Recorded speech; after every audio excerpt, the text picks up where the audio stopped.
get out!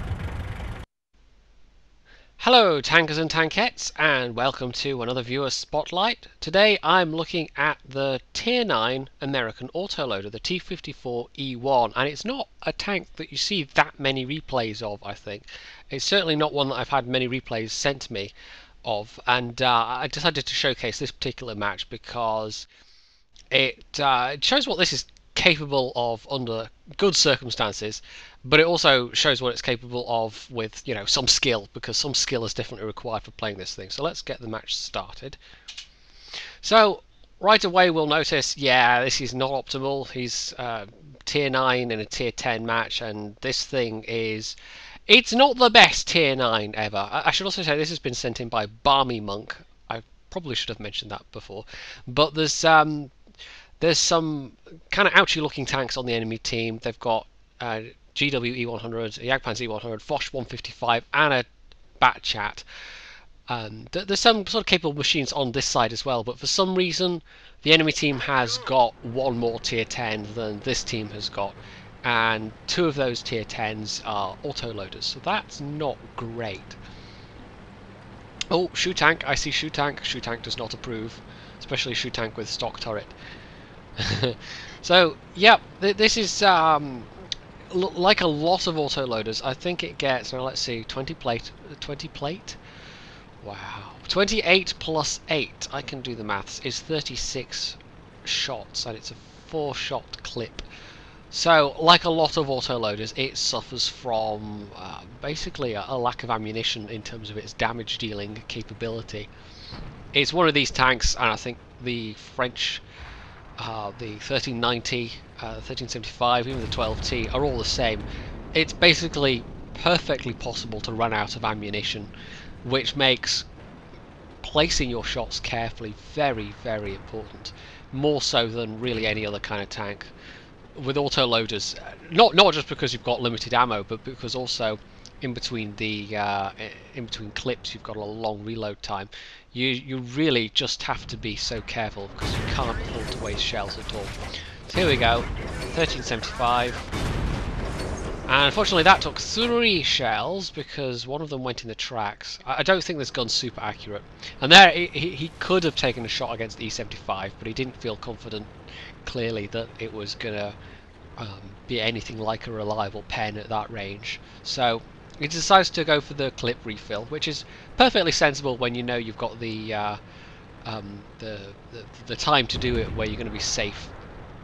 Now he could press up alongside that T10E 110E5. Instead he's going to go down in the middle, see if he can intercept some stuff.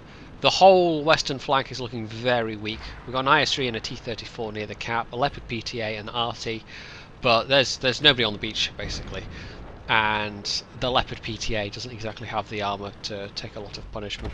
In fact, it looks like the PTA is driving in the water for some reason.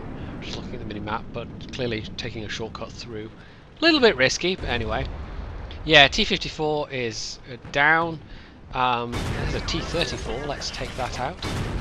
Boom. Okay, 2 shots left. IS-8's there as well.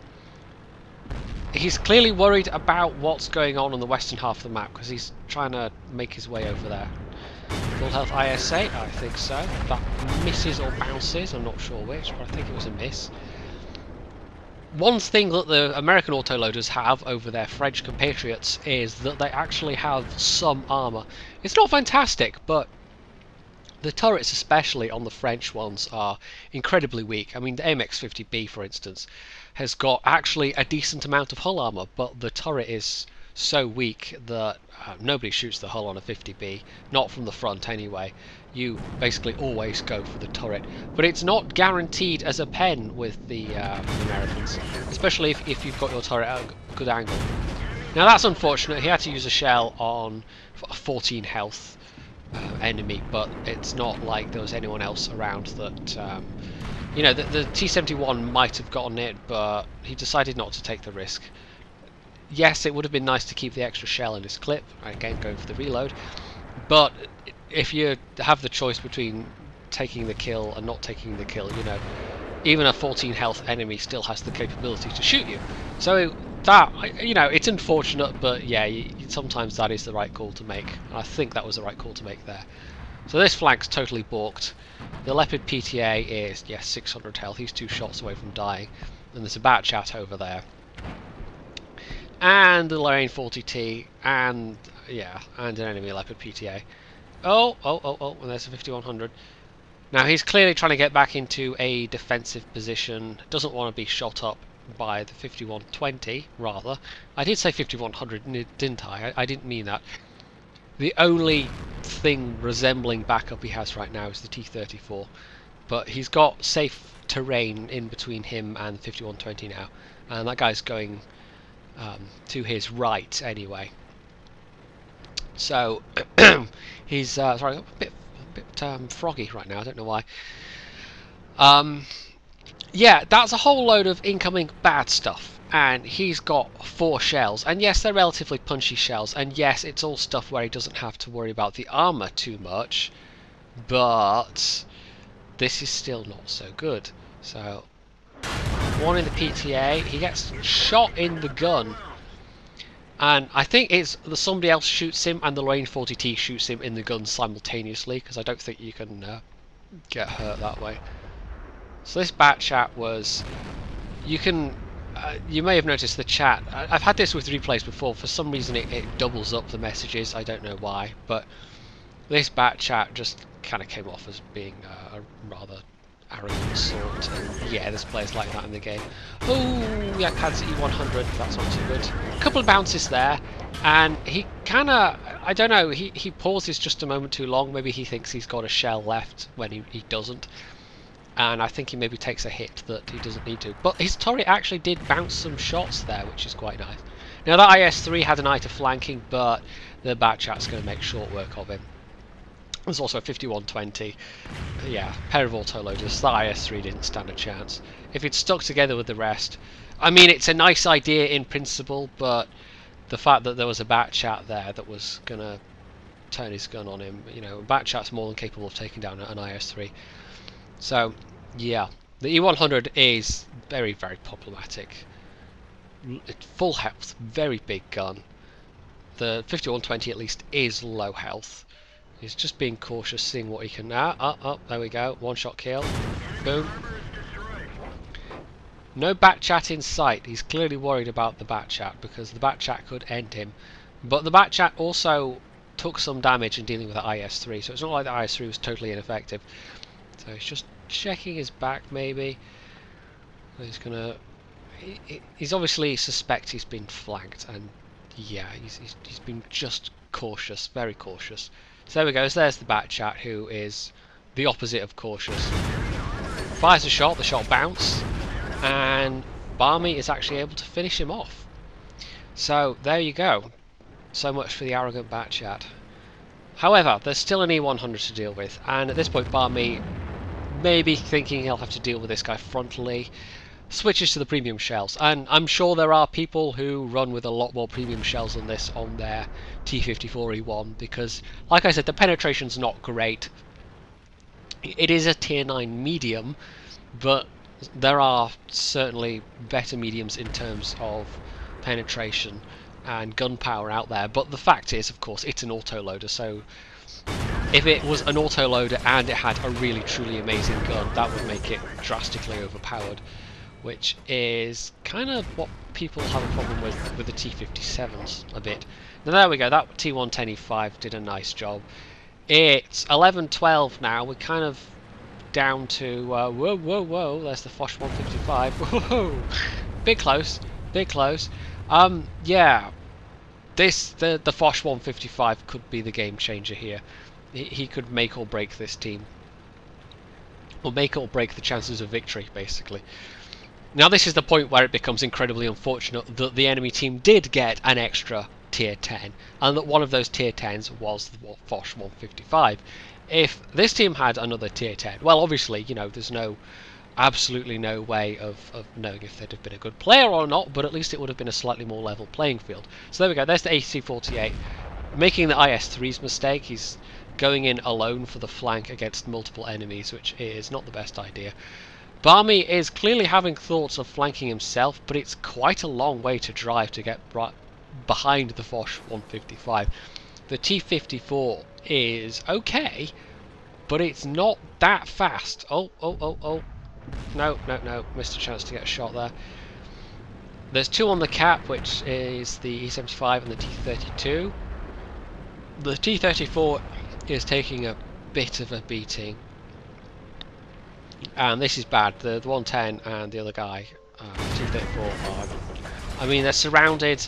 Barmy's kind of got limited opportunities because he's got his regular AP, and if he has to deal with this Foch frontally, that's pretty bad news. Oh dear, no, the Foch is coming for him. Puts one in through the track, tracks the guy, but the guy repairs his tracks or just has a good repair crew. Is able to get the gun, get his tank down low enough. Barmy's reloading by that point, and good night, Vienna. 6,172 damage. That's pretty damn nice. Now, unfortunately, Barmy didn't look at what the T110 was doing at this stage, but we'll speed it up. Yeah, the T110 gets a pretty good score out of this game as well. He does his best, and I think there's a chance he could do it. He actually tries going around. He thinks the Foch might still be there, but they're both on the cap by this stage, and he's got the firepower of both to deal with. And again, because one of them's a Foch 55, a 155 rather, yeah, he's going to take a proper pounding. So I think the AC puts one into him, and he's still 800, but the Foch 155, that's like 2 shells. And the Foch has had time to reload by this point, so he's desperately trying to reset the cap. They're going to win either way.